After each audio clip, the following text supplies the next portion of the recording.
right, it's that time for the top 10 characters for the month of March 2021. And I want to just give a big shout out to everyone that came out last month's video and gave us a like. It's always one of my most liked videos. I just want to say thank you for liking last month's video. And let's get to the list. And I think it's appropriate to start this list by talking about Ebony Ma. Because why not? I'm sorry, Ma. Ebony Ma. A lot of people just unlocked Ebony Ma yesterday or boosted him. And I got to say, there's been discussion about Black Order's, dominance in the Rita may be coming to an end. It's almost been a year, but here's the deal. Ebony Ma is still going to be a vital character for Dark Dimension 4 and 3. Dark Dimension 3, Dark Dimension 4. Plus, he's quite amazing. It just has a duo of Thanos and Ebony Ma in raids. So you can put as much resources as you want into Ebony Ma, absolutely. Now, as far as T4s, I got to say that the special Insidious Whisper and his ultimate Force Transfusion are by far the most important, without a doubt.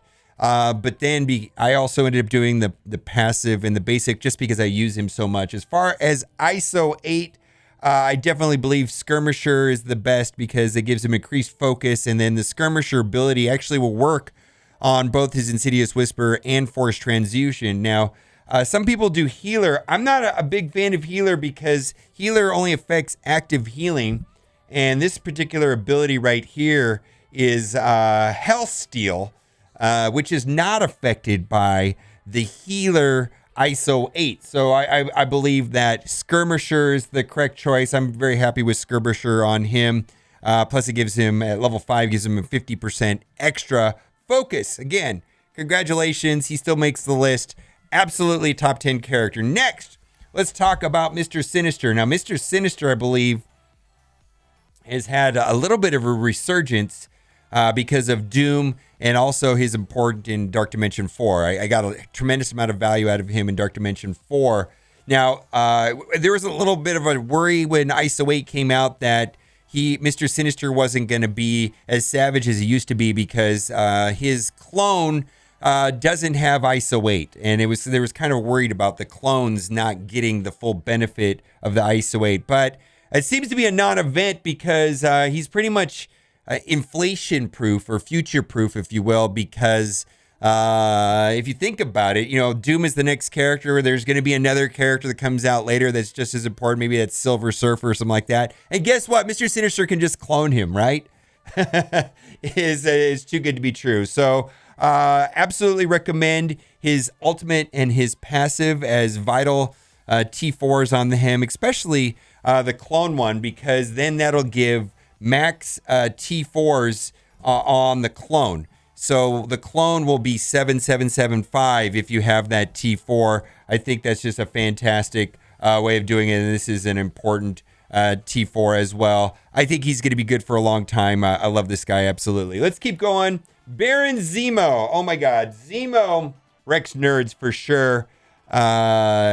Mostly because of he's very fast. He goes early and he strips all the positive effects. So a lot of teams right now are moving towards protecting Doom or something like that with pre-taunting tanks like Red Guardian or Drax. Well, Zemo strips that away. And that particular mechanic of just going early and stripping all the positive effects away, I believe is going to be a good mechanic for a long time in many gearing modes, specifically offense on an Alliance War and potentially Arena going forward. Now, he's kind of squishy. He doesn't have any sustain, so not a lot of value in raids necessarily. I did use him in DD4, but I can't say that he was a superstar or anything like that in DD4. He was in RTA. He's kind of known as being absolutely unfun to play against. On the current version of RTA, if you have to go in with some sort of character that you have to play for the week, and you just go in and he explodes them before they get to go. He is dominant in RTA and PvP type formats. So that being said, Raider is the correct ISO 8 class on him. And then as far as T4s, yes, I did all of them, but it's completely unnecessary. In fact, I believe the basic on him was a complete waste in my opinion. Really the only one that's absolutely vital in my opinion is his passive. And then a second consideration would be his special. All right, next on the list is HELA. And HELA used to be dominant on defense and Alliance War, but now there's a couple hard counters to HELA, specifically Astonishing X-Men, Jubilee, and Carnage in Symbiote. So she's no longer, for me, being used on defense and war. In fact, she has gone on to offense, full offense, and I like to use her in Supernatural. I take out Elsa and I put in HELA. Oh, that's a great team to go up against, like Sinister Six or Wave 1 Avengers. I love it. It's quite good, actually. That being said, the main importance for HELA, in my opinion, is that she is not only an amazing character by herself, very useful in Dark Dimension. Her undead Asgardian, or as we call Greg, is an incredible mechanic for sure. But she also allows you to unlock Phoenix. And, Phoenix is unlocked with 5 6-star Villain Mystic controllers, and HELA's one of that. Also, as Guardians, and HELA unlocks Black Bolt, and then Black Bolt unlocks Ebony Maw. So getting HELA as quickly as you can is a big deal, because she leads to basically 3 legendary characters. That's a good thing.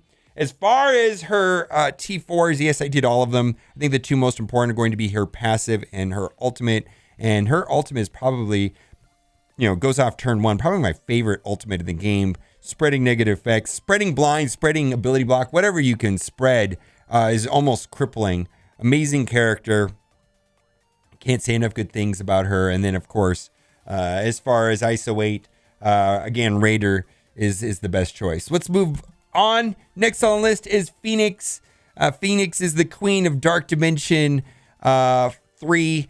Vital in Dark Dimension 4. Now, I just want to say there's a couple characters that have this Hellsteel mechanic, like Ebony Maw's ultimate, and then also Dark Phoenix Vitality Drain special. Minerva and Ghost have that also. Now, Minerva and Ghost are not on this list, but I must say that they're absolutely honorable mentions, and they're vital in raids and in Dark Dimension. Now, Ghost I probably should have put on this list, but I just ran out of characters. I didn't want it to make top 20 characters, probably, but they would have made the top 20 for sure. Ghost and Minerva. Maybe they could have been top 10. Maybe your list of top 10 would have Ghost and Minerva. But I just want to point out Phoenix. It was is a legendary character, unlocks at 6 stars. She does so many good things. Her team is slightly fallen off, not because the team has changed. It's just that Beast was kind of an important member of that team to make it work in Alliance War, and Beast has been shifted to Astonishing X-Men in that Jubilee team. But Phoenix is definitely a top 10 character. I love using her in RTA. Her, putting the rest of the team on stealth and soaking up the damage and then dying and going to Dark Phoenix mode is quite good in RTA. And Ebony Maw is a hard counter to her, so she's absolutely needs to be on the list. As far as T4s, boy, she really needs almost all of them. Definitely the passive is the most important. Ultimate is just as important. And then if you're going to be using her in Dark Dimension, you're going to want to do Bestow Light, her special, and her basic is also quite good. But I think in that order, starting at the bottom and working up as priority, I think most people will end up doing all 4 at the end of the day. Next on the list is Black Bolt. Now, I got to tell you, I probably could have put Ghost on this list instead of Black Bolt, but I put Black Bolt on this list because it's my list. Mostly it's nostalgia at this point, because I've never had so much fun with a character, and he's the only character in the game that I felt like when I don't play him and I see a character go into red and he doesn't burp and finish them off, you're like, man, I wish Black Bolt was here. Like you do an AoE, on a character that's a high damage glass cannon on the background that you can't get to because there's a tank taunting and they drop into red. And if you had Black Bolt, he would have just finished him off. This is such a good passive ability. Plus, he's a hard counter to characters like ULTRON and maybe to a certain degree Doom. And I think he's going to have it's possible that he's going to have a small resurgence with Doom just because of his high stats and high attack, and also because of what he does to villain tech creatures. Quite amazing. Has to make the list. And as far as T4s, yeah, you need all of them. His passive is most, without a doubt, the most important. Then his ultimate, then basic, and then probably a special. Striker, without a doubt, to be able to double tap on this, plus just he does so much damage. But being able to strip away a lot of positive effects on Striker makes a lot of sense. Let's move on. Next on the list is Emma. All right. So I was talking about how Black Bolt was one of my favorite characters and how I just loved him. He was my favorite character for a long time. Emma's my favorite character. She really is. She just does about everything. I could go on and on and on and on. And she has about 5 or 6, maybe more, amazing good things on her. And if they removed one of these amazing benefits to her, she would still be amazing. She's almost too good to be true. But literally my favorite character. She just does everything so well. This right here, apply minus 10% speed to all enemies. Now, on turn, heal self for 15% max health is the reason why I put the healer ISO on her. But I believe that there's a split between healer and striker. And the advantage to striker is that this will hit twice, which is kind of nice because then she can knock out a lot of positive effects. Again, I believe the most important T4 on her is her ultimate, then her special, then her passive, and her basic is somewhat of a luxury. And then most people are doing healer on her because on Alliance War and defense and her being able to heal herself up is just quite good. But Striker has its merits. I now run her full-time as a healer, and she just has a monstrous health pool, by the way. Absolutely monstrous, and she's just quite good. Next on the list is Symbiote Spider-Man.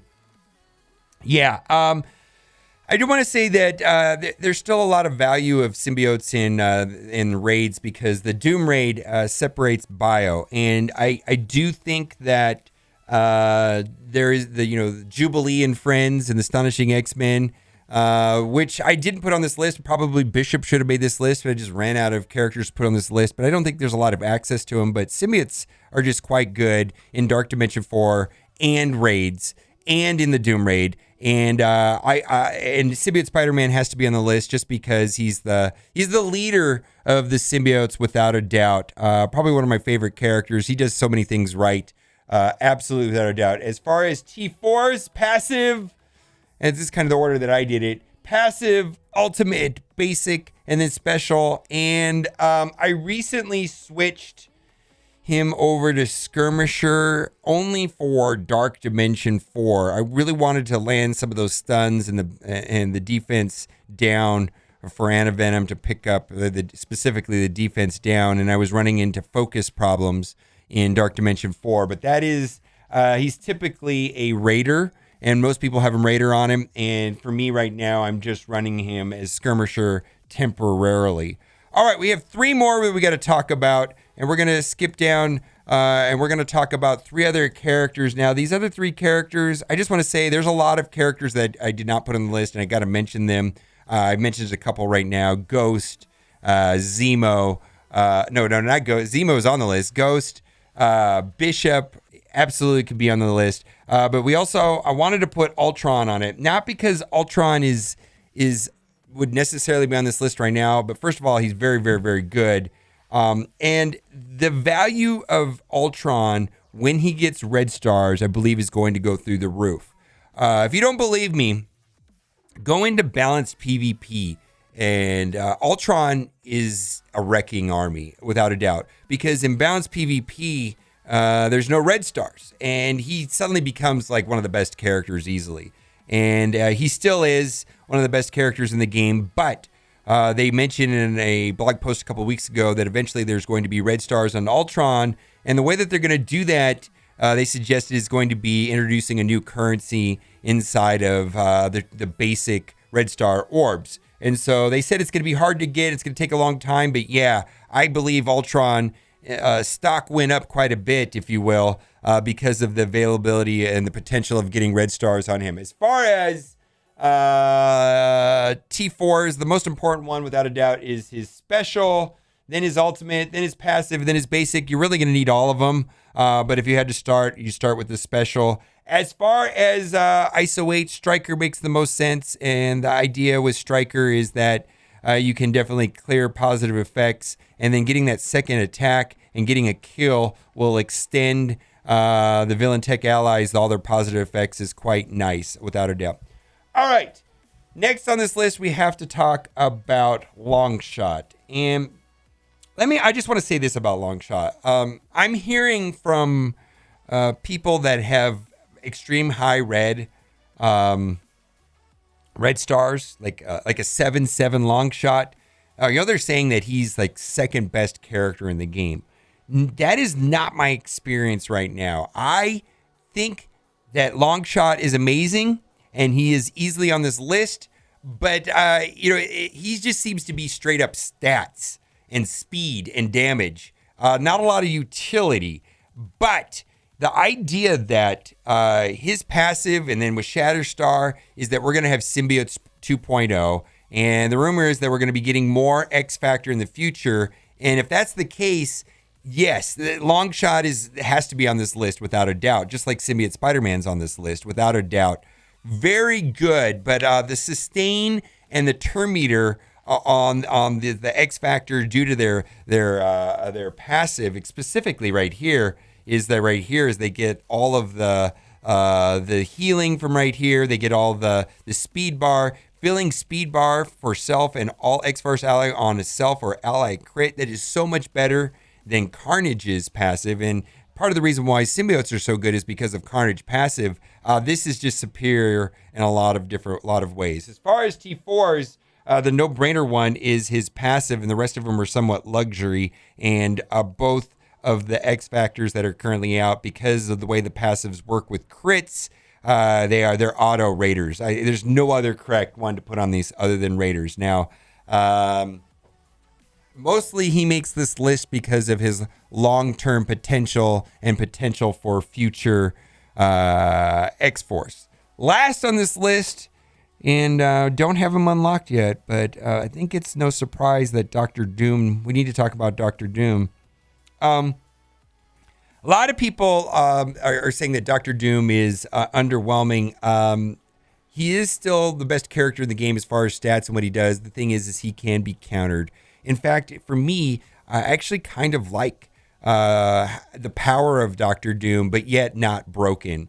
And I believe that we're going to be getting a new character, or the characters needed to make him truly dominant in Arena have not been released yet. That's something that I'm expecting to come out. Now, pretty much people are putting all the T4s on them, starting with the passive, and then the rest of them are equally as well. And as far as ISO 8, most people are using Striker on him.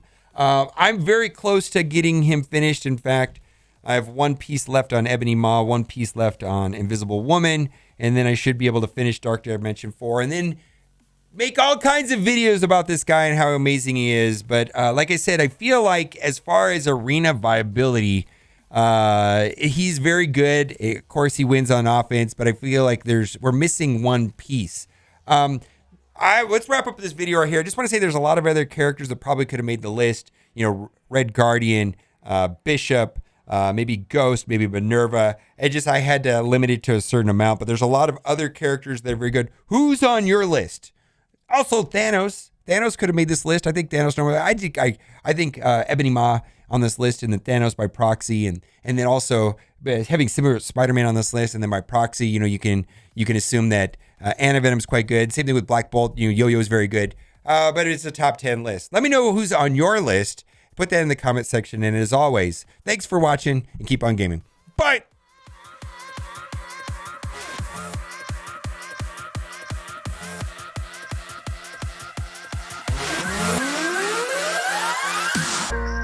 Yes, you've had it quite tough, always having bad luck.